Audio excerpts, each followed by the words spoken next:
एक बार एक गांव में एक साधु रहता था। सारा दिन राम राम जपता रहता था और ढोलकी बजाकर कीर्तन करता रहता। उसकी कुटिया के पास जिस व्यक्ति का घर था वह उससे बहुत परेशान था। एक दिन वह व्यक्ति गुस्से में उस साधु की कुटिया में चला गया और कहने लगा कि तुम क्या दिन रात राम राम रटते रहते हो। तुम्हें तो कोई काम धंधा नहीं है, हमें तो कमाने जाना पड़ता है। तुम्हारी ढोलकी की आवाज से मैं सो नहीं पाता। साधु ने कहा, तुम भी मेरे साथ राम राम जप के देखो, तब तुम्हें पता चलेगा कितना आनंद आता है। वह व्यक्ति ने थोड़ा खींच कर कहा, अगर मैं तुम्हारे साथ राम राम जपता हूँ तो क्या तुम्हारा राम मुझे खाने के लिए रोटी देगा। साधु कहने लगा कि मुझे तो राम की लगन लगी है, मुझे तो राम जी की कृपा से हर रोज भोजन मिल ही जाता है। तुम भी राम राम जप के देख लो, मुझे भरोसा है भगवान तुझे खाने को जरूर देगा। वह आदमी उस साधु को चुनौती देता है कि मैं तुम्हारे साथ आज राम राम का भजन करता हूँ। अगर तुम्हारे राम ने आज मुझे रोटी खिला दी, सारी उम्र राम की भक्ति में लगा दूंगा। अगर नहीं खिलाई तो तुम ढोलकी बजाना बंद कर दोगे। साधु कहता है कि मैंने तो निष्काम भाव से प्रभु राम की भक्ति की है, लेकिन फिर भी मुझे तुम्हारी चुनौती मंजूर है। वह व्यक्ति साधु के साथ बैठकर राम राम का जाप करता है और मन में निश्चय करता है कि चाहे कुछ हो जाए मैं आज भोजन नहीं करूँगा। देखता हूँ इसका राम मुझे कैसे भोजन कराता है। राम राम का भजन करने के बाद वह सोचता है कि अगर अब मैं घर जाता हूँ तो मेरी माँ और बीवी मुझे खाने को कहेंगे और मुझे रोटी खानी पड़ सकती है। लेकिन मुझे साधु को चुनौती में हराना है, इसलिए वह घर जाने के बजाय गांव के पास के जंगल में चला जाता है। जंगल में एक पेड़ पर चढ़कर बैठ जाता है। वह सोचता है कि मैं सारा दिन इस पेड़ से उतरूंगा ही नहीं, अन्न का दाना भी नहीं खाऊंगा।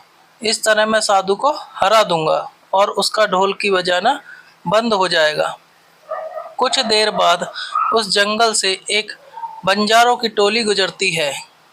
उन्हें भूख लगी होती है तो बंजारों का सरदार कहता है कि आग जलाकर यहीं पर खाना बना लो, अब खाना खाकर ही आगे बढ़ेंगे। खाना बनकर तैयार हो जाता है। बंजारे खाना खाने ही वाले होते हैं कि इतनी देर में बंजारों को सूचना मिलती है कि पीछे से डाकू आ रहे हैं। तो बंजारों का सरदार कहता है कि हमें यहाँ से चले जाना चाहिए, डाकू हमारा सब कुछ लूट सकते हैं। वे बंजारे खाना वहीं पर छोड़कर चले जाते हैं। वह आदमी पेड़ पर चढ़ा सब कुछ देख रहा था। कुछ समय बाद डाकू वहां पहुंच जाते हैं। भोजन को देखकर डाकू कहते हैं कि खुशबू तो बहुत अच्छी आ रही है, लेकिन यह भोजन किसने बनाया? बनाने के बाद खाया क्यों नहीं? कहीं किसी की चाल तो नहीं हमें फंसाने की? हो सकता है इस भोजन में जहर हो। उसी समय डाकुओं के सरदार की नज़र उस व्यक्ति पर पड़ी। वह उसे नीचे आने का आदेश देता है। डाकू उस व्यक्ति से पूछते हैं, हमें मारने के लिए क्या भोजन तुमने बनाया है? वह बेचारा मिन्नतें करता रहता है कि मैंने यह भोजन नहीं बनाया, इसमें जहर नहीं है, यह भोजन बंजारों ने बनाया है। आपके आने की खबर सुनकर वे यहाँ से भाग गए, लेकिन डाकुओं के आगे उसकी एक नहीं चलती। डाकू उसे कहते हैं कि अब तुम्हें यह भोजन खाकर दिखाना पड़ेगा, क्योंकि हमें लगता है कि तुमने ही यह भोजन बनाया है और इसमें जहर मिलाया। अब तुम ही सबसे पहले ये भोजन खाओगे। वह जिद पर अड़ा रहता है, मैं ये भोजन नहीं खाऊंगा, किसी कीमत पर नहीं खाऊंगा। डाकुओं का शक और गहरा हो जाता है। वे बंदूक की नोक उसके सिर पर रखकर कहते हैं, तुझे ये भोजन खानी पड़ेगी, नहीं तो गोली खानी पड़ेगी। वह व्यक्ति भोजन करते समय साधु को याद करता है और उसकी आंखों से आंसू बहने लगते हैं। उसने कहा था कि मेरा निश्चय है कि राम नाम जप लेगा तो राम तुझे भोजन भी देंगे। उसके भोजन करने के बाद डाकुओं ने उसे छोड़ दिया। अब उसे विश्वास हो गया कि बंजारों को और डाकुओं को राम जी ने ही भेजा था। वे सीधा साधु की कुटिया में चला गया और जाकर उनके चरणों को प्रणाम किया और उन्हें सारा वृतांत सुनाया।